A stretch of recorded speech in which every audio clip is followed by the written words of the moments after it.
De toute évidence, je suis plus à Descartes là. Allez, je t'explique où je suis, ce qu'il y a juste en face de toi et mes projets dans les semaines qui viennent, juste après l'intro.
Alors pour ceux qui n'auraient pas reconnu, je suis de retour à C où j'ai vécu 4 ans et demi, enfin dans la région 2 ans à C et 2 ans et demi à côté à Vingt-Anaps, à un quart d'heure d'ici. Je te rassure, l'aventure ne s'arrête pas là, mon retour ici n'est que temporaire, je suis là pour 4 ou 5 jours, j'avais quelques affaires à régler ici. C'est déjà à moitié fait. Derrière moi se trouve le bâtiment de la mairie qui, si ma mémoire est bonne, je garantis pas la date exacte, mais il me semble qu'il doit être du XVIIIe siècle.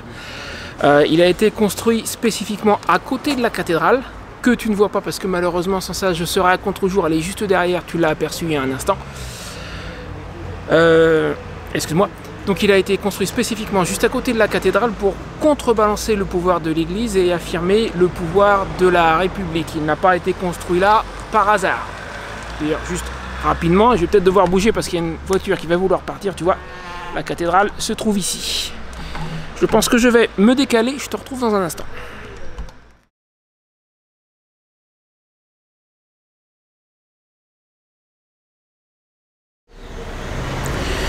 Derrière moi, là, tu peux apercevoir le quartier des chanoines qui servait au rez-de-chaussée de réfectoire et à l'étage de dortoir pour les moines de la cathédrale.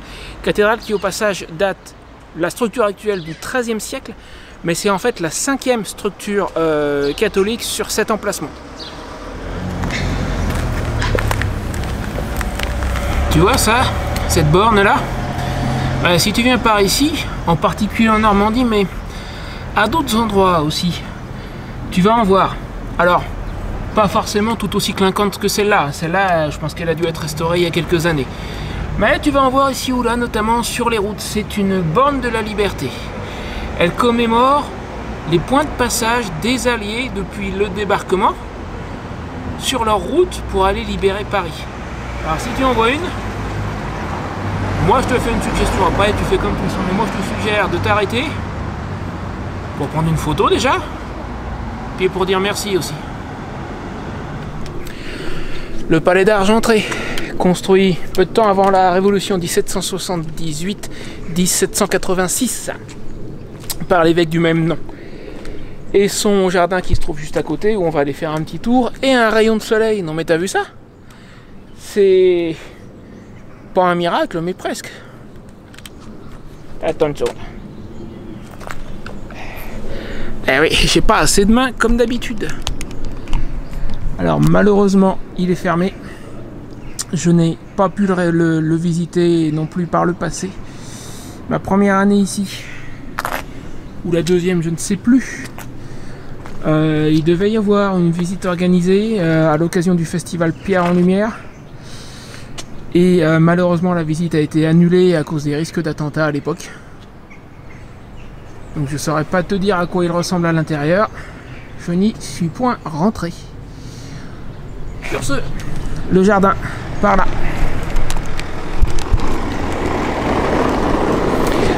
On va aller y faire un petit tour et parler un peu du présent et du futur proche. Là, c'est un jardin très agréable. Donc si ma mémoire est bonne, à l'origine, la route là n'existait pas. La route pavée et le jardin était directement connecté au palais. Donc, le présent et le futur proche. Alors, je suis assez... d'abord, pour revoir mes anciens voisins, j'avais envie de passer leur dire bonjour.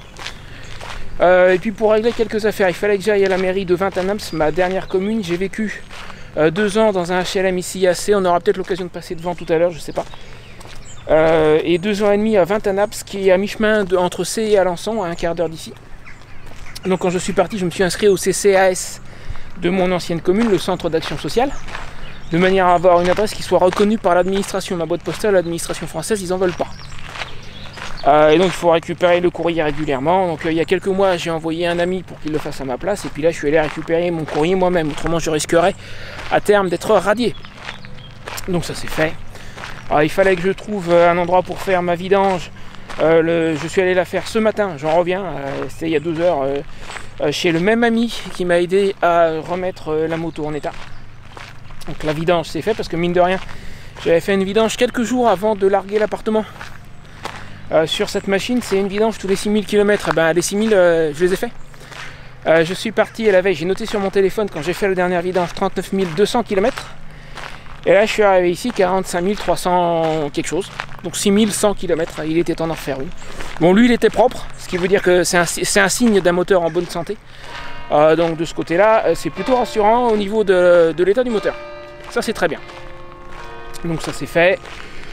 Je voulais passer au stockage de mes affaires, j'y suis passé, j'espérais trouver ma veste d'été et mon jean moto. J'y sens quelque part mais c'est tellement compact là-dedans, serré à fond, 37 mètres carrés, plein que j'ai pas trouvé. Enfin moi j'ai pu constater que ça n'avait pas été ouvert, que rien n'a bougé, ça c'est bon. Donc ça c'est le présent. Et on va parler du futur. Bon, je crois qu'on va se relocaliser. Il y a une tondeuse qui vient de démarrer à quelques dizaines de mètres d'ici, tu dois l'entendre. Donc on va aller voir ailleurs si on y est. Mais juste avant, regarde. Il était pas là quand je suis parti, lui.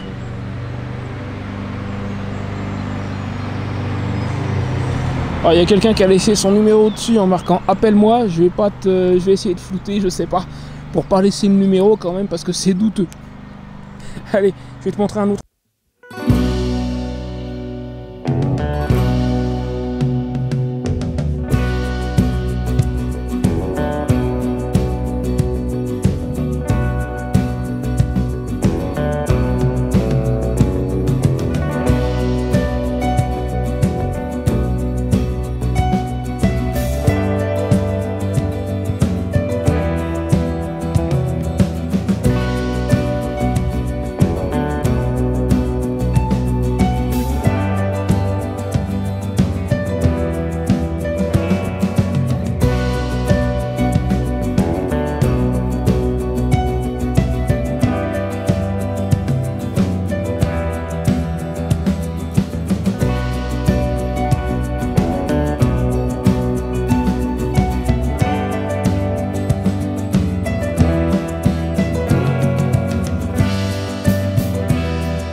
Un des deux en fait. Alors après je ne me souviens plus lequel était en amont de l'autre. Je parle au passé. Parce que cet étang en fait n'est plus relié à l'Orne aujourd'hui. Mais à l'époque, en fait il y avait un lavoir qui était plus en amont que l'autre forcément. Et du coup, celui qui était en aval se prenait toutes les saletés provenant du premier. Résultat, il y a un des deux lavoirs en fait qui était préféré par rapport à l'autre pour des raisons évidentes. Plus proche de nous, moi en fait j'aimais bien cet endroit quand je m'achetais un sandwich ou un burger, un truc comme ça.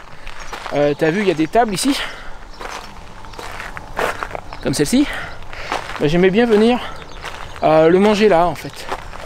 Tiens, je me demande si je vais pas m'asseoir 5 minutes pour parler donc de mon futur.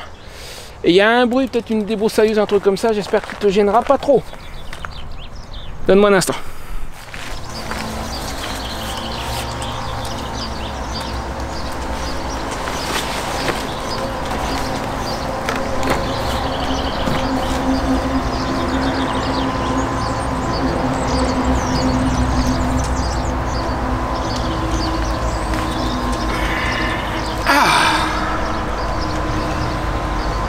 Alors, le futur, qu'est-ce qui va se passer à partir de maintenant? Donc comme je te l'ai dit, je ne vais rester ici que 4-5 jours. Ce que j'avais à faire ici, je l'ai presque fait. Bon, quand je dis que j'avais vu tous mes anciens voisins, c'est pas vrai, il en reste un que je vais voir ce midi. Et à part ça, bah, c'est à peu près tout. D'autre part, le camping de C n'est pas tout à fait dans mon budget. Alors, il est beau, il est propre et tout, c'est un 3 étoiles, oui, super. Mais il est un peu au-dessus puisque tu sais que je vise des campings à 10-12 euros. Et celui-ci est à 14 euros avec l'électricité. Je pensais, c'est un forfait, hors électricité, c'est 11 euros pour 2 personnes. Et je pensais naïvement, parce que ça m'est déjà arrivé dans d'autres campings, que étant seul, ça serait un poil moins cher. Ça n'a pas été le cas.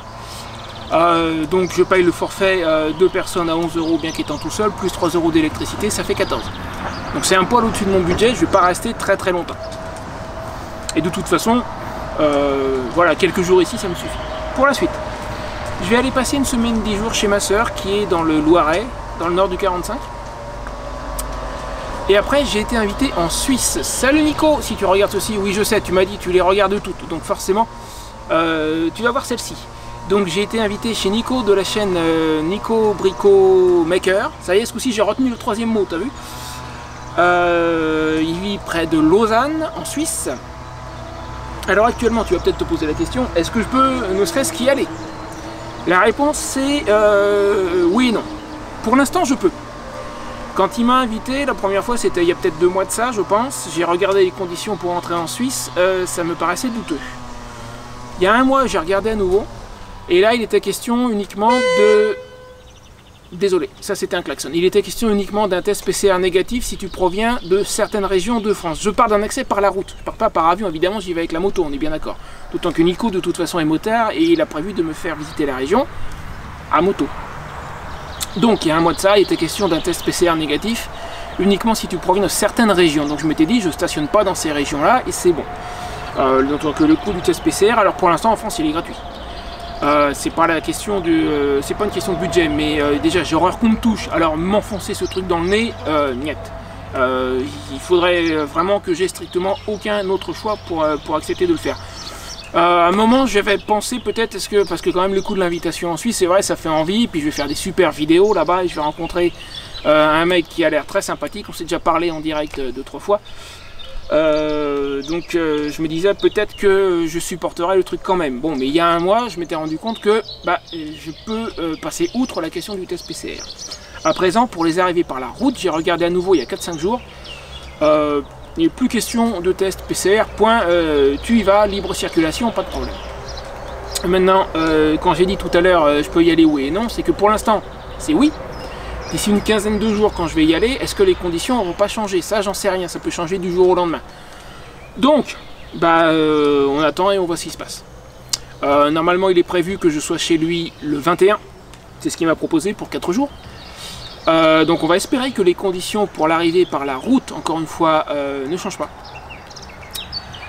Et puis voilà, on va croiser les doigts. Donc une semaine 10 jours chez ma soeur, après en Suisse, après ça, pendant que je serai en Suisse, je vais en profiter, j'ai un oncle en Bourgogne, alors il n'est pas toujours là l'été, je ne l'ai pas encore prévenu parce que je ne savais pas trop les dates. Je vais voir si je peux m'arrêter, lui dire bonjour. Au passage, j'essaierai de faire un petit camping par là-bas en Bourgogne, histoire d'en rajouter un de plus dans le, dans le guide que je suis en train d'écrire. Et puis après ça, je sais pas, on verra. Hein. Surtout avec les circonstances actuelles, entre la météo et puis le tu sais quoi, il est difficile de prévoir à plus de quelques semaines. Donc voilà, en gros mon programme pour l'été, c'est ça. Te voilà renseigné. Et je vais commencer à repartir vers le camping, parce que bon, pour l'instant j'ai pas de message, mais le gars Mathieu, tu t'en souviens peut-être, c'est lui que je dois voir ce midi. Il apparaît dans une de mes vidéos, une où j'ai testé mon réchaud à bois, je te mets le raccourci là si jamais tu l'as pas vu. Oui Nico, je sais que toi tu l'as vu. Donc c'est lui que je dois voir ce midi, parce qu'en fait il travaille au lycée agricole de C, c'est-à-dire à 500 mètres du camping. Donc je lui ai fait signe, je lui ai dit je suis au camping d'ici pour quelques jours, et il m'a proposé qu'on déjeune ensemble ce midi. Donc je vais repartir en direction du camping, histoire d'être pas trop loin de son lieu de travail quand il me dira c'est bon, j'ai fini, voilà. Donc je vais pour un petit quart d'heure pour aller par là à pied. Là je suis de l'autre côté de la ville en fait. Voilà, écoute, je pense que c'est à peu près tout. Alors t'en vas pas tout de suite. D'abord, tu sais le petit pouce bleu là que tu devrais déjà avoir fait, si c'est pas fait, bah vas-y, le commentaire, le partage, tout ça, tout ça. J'ai peut-être un petit bonus en tête que je filmerai plus probablement ce soir pour ceux qui ont regardé la vidéo jusqu'au bout. Donc pars pas tout de suite. Voilà. Allez, moi par contre je repars. Je t'ai montré les lieux les plus intéressants. Là, il y a des tas d'autres choses à voir assez, hein, je t'ai pas tout montré. Si tu es dans le coin, ça vaut vraiment le coup de faire le tour. Tu as des panneaux informatifs sur les monuments qui t'apprennent l'histoire du lieu. Donc n'hésite pas, c'est très très joli, c'est chargé d'histoire. Je t'en ai raconté des petits bouts. Si tu es dans le coin, si jamais tu viens en Normandie et pas que sur la côte, parce que la Normandie c'est pas juste une côte, hein, c'est pas juste une bande de côte la Normandie. C'est un grand territoire. Franchement, arrête-toi ici. Voilà. Allez, on continue. Tiens, je pense à une chose pendant que je remonte, quelque chose que j'ai oublié de dire dans la vidéo. À mon avis, si tu détestes les propriétaires véreux, ce truc-là, tu vas adorer. Si tu me suis depuis un certain moment, tu dois savoir que dans le dernier appartement que j'ai eu, celui à Ventanaps, je n'ai eu que des emmerdes. Passe-moi l'expression, mais c'est le mot. J'avais fait quelques temps avant de partir une vidéo justement où j'expliquais tous les ennuis que j'ai eu dans cet endroit. Je te mets le raccourci là-haut. Attends une seconde. Et alors, entre autres choses, je te fais un petit résumé d'une partie de l'histoire, juste une partie. En 2019, j'ai été inondé 16 fois par le sol. Et les eaux de pluie qui ressurgissaient dans mon salon. Et sur la fin, j'avais... écoute, j'ai dû faire intervenir les pompiers. Dans leur rapport, il y a marqué qu'il y avait 5 cm d'eau. Donc tu vois le genre. Le propriétaire est venu me voir. Alors je l'ai prévenu en mai. Je l'ai prévenu au mois de mai par une lettre recommandée. Il n'est pas venu. Il n'en avait rien à secouer. D'autant qu'il le savait parce que j'avais déjà été inondé une première fois l'année précédente, mais ça a été juste une fois. En 2018. Et donc 2019, il y a eu une inondation, 2 inondations, 3 inondations, des petites au début. En mai, je finis par lui envoyer une recommandée. Il fait rien, il répond même pas. Il est venu en novembre. Alors tiens-toi bien, il se pointe le 7 novembre. Moi, en octobre, j'étais allé voir une avocate. Ou même en septembre, je sais plus, enfin à l'automne. Parce que là, j'en avais marre. Il l'a signé au tribunal. Il se pointe le 7. Il débouche tout à l'égout. Ça s'arrête de couler chez moi, ce qui veut dire que en fait, c'est le tout à l'égout qui était bouché et l'eau, au lieu de s'écouler, ressurgissait chez moi. Et donc, j'insiste sur la date, le 7 novembre. Et il commence à me faire, je vous dois une compensation, patin, couffin. Je lui dis, oui, vous inquiétez pas, c'est le juge qui va décider. Et là, il fait celui qui n'était pas au courant du procès. Là, moi, derrière, j'appelle mon avocat, je lui dis, est-ce que vous pouvez me confirmer quand il a reçu l'assignation? Puisque dans un procès, c'est un huissier qui délivre l'assignation. Donc, il peut pas dire qu'il a pas reçu, c'est un huissier qui lui amène. Il a sermenté, l'huissier. Et ben donc, je répète, il est venu me voir le 7 novembre et il a reçu l'assignation le 6. Et le 7, il fait celui qui n'est pas au courant, il essaye de me filer une compensation en nature, histoire de derrière pouvoir dire, bah ça y est, c'est réglé, on s'est arrangé entre nous, quoi. Donc tu vois le style. Alors ça, c'est la petite histoire. Alors, moi, je reste persuadé qu'il était au courant des inondations avant que j'arrive. Les locataires précédents ont été inondés à grandes eaux comme moi. Mes voisins, ex-voisins à présent, ont vu la flotte qui sortait. Et donc après être parti, je suis resté moi persuadé qu'un jour ou l'autre, ça recommencerait, obligatoirement. Maintenant, plus proche de nous, ces dernières semaines, t'as vu toute la flotte qui est tombée? À ton avis, qu'est-ce qui s'est passé? Quand je suis allé voir mes anciens voisins hier, tu devines ce qu'ils m'ont dit? Je pensais pas que ça recommencerait aussi vite. C'est recommencé. Et encore mieux que ça. Le type qui est actuellement dans l'appartement et qui est en train de partir, apparemment c'était un copain du propriétaire, puisque mes ex-voisins m'ont dit que quand il est arrivé, il le tutoyait, il l'appelait par son prénom. Donc ça devait être quelqu'un qu'il connaissait bien, c'est un copain à lui. Ils doivent plus être tellement copains. Parce que non seulement il s'est fait inonder exactement comme moi, je suis prêt à te parier j'en ai pas la certitude, mais je suis prêt à te parier que le propriétaire lui a dit quand il s'est installé, soit il a rien dit du tout, soit il lui a dit qu'il y avait strictement aucun problème d'humidité. Ça, je l'ai vu faire devant moi quand il y a eu les visites, juste avant que je parte, il y a eu 2 visites de locataires potentiels. Et il leur a dit devant moi, quand les autres ont demandé mais pourquoi il y a des taches là sur le mur, pourquoi les pierres du mur du fond sont noires, il a dit il n'y a aucun problème d'humidité ici. La deuxième fois, je lui ai fait un scandale, j'en ai eu marre, je lui ai dit c'est pas vrai, ça a été inondé à de nombreuses reprises, etc., etc. Devant ses futurs locataires. Ça lui a pas plu d'ailleurs. Donc celui qui est actuellement à ma place, je suis prêt à parier qu'il lui a strictement rien dit, ou il a menti effrontément. Parce que je l'ai vu faire devant moi, donc je sais que c'est un menteur compulsif pour louer son truc. Alors déjà, je soupçonne que s'ils étaient copains au début, ils sont plus tellement copains à présent. Et puis en plus de ça, il y a un truc qui me dérange, mais profondément. Moi, quand ça m'est arrivé, je suis grand, je suis capable de me défendre. Je me suis défendu d'ailleurs, ça lui a pas plu. Là, c'est une famille avec un môme et un gamin qui est asthmatique en plus. Et ça, je sais pas comment il peut pas ne pas avoir honte de ce qu'il fait. Il vaut mieux pas que je le croise. A priori, je le croiserai pas. J'ai presque fini ce que j'avais à faire. Dans 2 jours, je repars. D'ici à ce qu'il voit cette vidéo. Parce qu'il m'a dit, quand je suis parti, il m'a dit qu'il avait trouvé ma chaîne, qu'il était au courant de la première vidéo que j'ai faite sur lui. Enfin, sur lui. Je le nomme pas. Et c'est d'ailleurs pour ça que, à mon avis, il a joué un coup de bluff. Il m'a promis qu'il allait porter plainte contre moi pour la fameuse vidéo. Alors que dans la vidéo, je ne le nomme pas et je ne donne pas l'adresse de l'appartement, je la donnerai toujours pas. Donc la plainte, je l'attends toujours. À mon avis, il a bluffé, il n'a jamais eu l'intention de porter plainte. Il voulait que je retire la vidéo, il espérait me faire peur, c'est raté. Donc là, il vaut mieux pas que je le croise. Parce que le coup du gamin asthmatique, et je suis pareil qu'il savait que c'était une famille avec un môme, si je le croise, il risque de s'en prendre une. Sincèrement, c'est pas mon style, je suis pas quelqu'un de violent. Mais là, si je le croise, à mon avis, ça va mal se terminer. Il y a des chances. Donc, je l'ai pas croisé quand j'étais là-bas. C'est pas plus mal. J'ai pas peur de le dire. Moi, je dis, contrairement à certains, moi, je dis les choses en face. Si je le croise, il s'en prend une, à mon avis. Voilà. Mais d'ici à ce qu'il vaut la vidéo, je serai reparti de toute manière. Et il vaut vraiment mieux que je le croise pas. Voilà, sur ce, j'ai terminé pour cette petite parenthèse, pas forcément super agréable, mais quand même, le fait que les inondations aient recommencé, je savais que ça allait recommencer. Hein. Je savais juste pas quand, je pensais pas que ça serait aussi rapide, mais je savais que ça allait recommencer. Allez, à plus. Ah mais ils en ont mis un peu partout, en fait, j'avais pas vu quand je suis passé par ici tout à l'heure, regarde. Partout à tisse. Ouais, je suis passé ici tout à l'heure, t'as pas vu ça, c'est la mode castrale. Et le premier bâtiment que tu as vu au début de la vidéo, c'est celui-ci, c'est l'église Saint-Pierre, qui a été détruite en 1940. Alors non pas par un bombardement, moi je croyais que c'était ça, en fait c'est la municipalité qui avait trop de lieux de culte à entretenir. Il y a encore une autre église dans laquelle on n'est pas passé.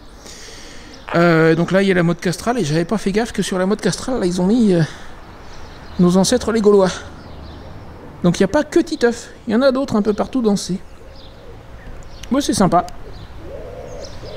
Petite goutte de potion magique, ça serait possible? Moi j'aimerais bien. Hein. Alors, regarde ce qu'il y a là, je suis désolé, le son change, c'est que le ciel aussi, j'ai dû sortir la caméra d'action avec le boîtier étanche. Alors, regarde ce qu'il y a là. Tu te souviens, lui?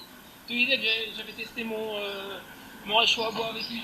Et je te disais aussi que j'étais passé revoir mes anciens voisins, sauf un qui m'en manquait un. Et ben voilà. Et ben voilà. Bon, il me semble t'avoir promis un bonus. Ton bonus, il est là. Viens donc voir par là. Il est là. Ah, j'arrive pas à viser. Il est là, ton bonus.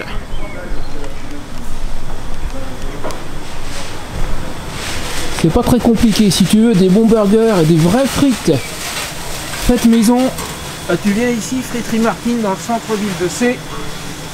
Bonsoir. Oh, me revoilà. Alors j'étais en train de leur dire que s'ils veulent des vraies frites faites maison, tu les fais toujours avec des patates de la région? Ouais, toujours. Ça n'a pas changé? Ça n'a pas changé, non, non. Donc voilà, si tu veux un bon burger et des vraies frites, tu viens là. Et puis moi je vais m'en choisir un de burger. Alors, je sais pas si tu vas voir la carte. Et en plus ils sont pas très chers vu la qualité honnêtement.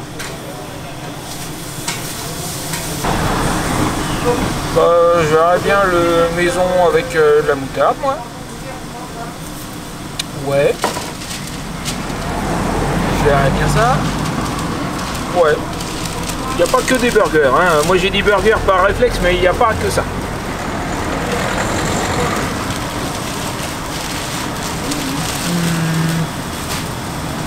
Ouais. Ouais. Un burger maison.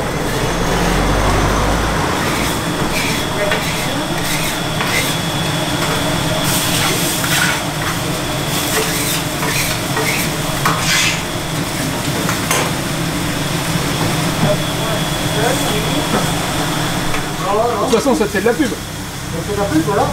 Vous allez voir ma chaîne après. Ouais, tu seras le bonus de ma prochaine vidéo, c'est-à-dire ce qui est tout à la fin pour ceux qui ont regardé jusqu'au bout. Souvent, il y a un petit bonus, et bah sur ce coup-là, le bonus c'est toi. D'accord. Non, d'accord. D'accord. Oh, j'ai envie d'être fou. D'accord.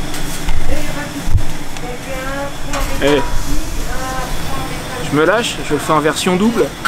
Bon, faut pas faire ça tous les jours, hein, mais ouais, je vais me lâcher. Allez.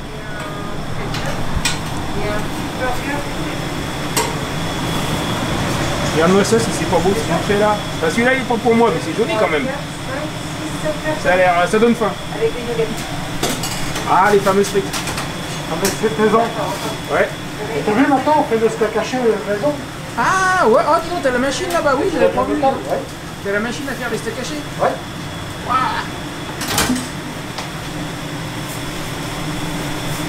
Et l'américain un peu. Pardon? T'as vu la taille de l'américain? Ça c'est l'américain. Ah bah oui, c'est du vrai, hein. Vous voulez du bon? Non, ça, je confirme, on n'est pas volé chez toi. Oui, par contre, fais attention. Je vais faire ça pour 20h30. C'est bon? Oh, pardon, là. Ok, alors. T'es prêt? 2 secondes. On peut noter. Je t'en prie. Ah bah t'as peut-être une mémoire de défaut, moi j'en sais rien. Vas-y, je t'écoute. Alors écoute, un burger maison et puis soyons fous, on va le faire double. Double la cuisson, s'il te plaît. Moyenne. À point. Ouais, un point. Et la sauce. Bah qu'est-ce que t'as comme sauce? Pour sauce, j'ai moutarde, ketchup, mayonnaise, andalouse, samouraï, algérienne, marocaine, Bah moutarde, moutarde ça ira très bien. Avec crudité. Faudra des frites. Ah bah quelle question? T'as des questions bêtes toi des fois? Une petite, moyenne, grande. Moyenne. Moyenne ça ira. Petite. Une grande frite et une frite, tu vas faire ça. Ok, et ben, je prépare ça. Super. Merci, à tout à l'heure. Je vais faire ça. Merci, à tout à l'heure.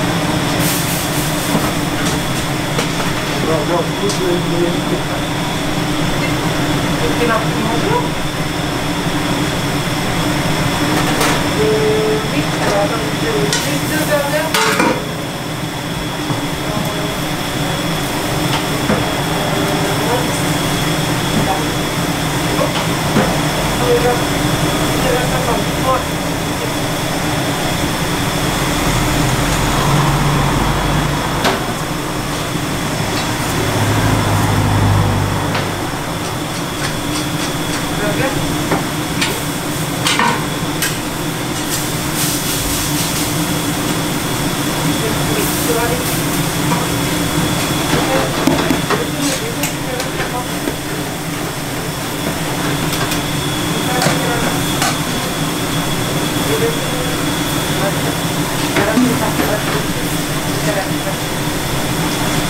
Il y a du monde, je vais couper.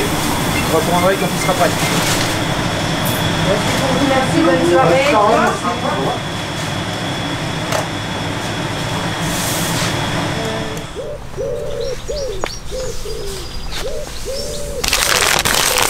Alors avec une seule main ça va peut-être pas être évident.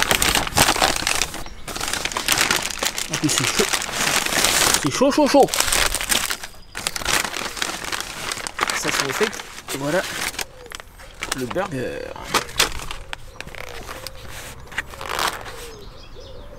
Regarde-moi cette belle bête. Ça c'est du burger.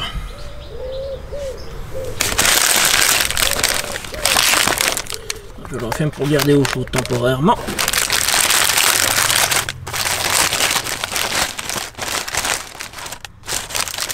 Et voilà, frites maison.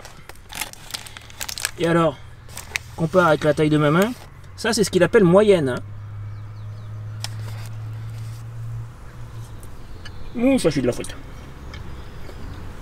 Oh oui madame, ça c'est de la frite.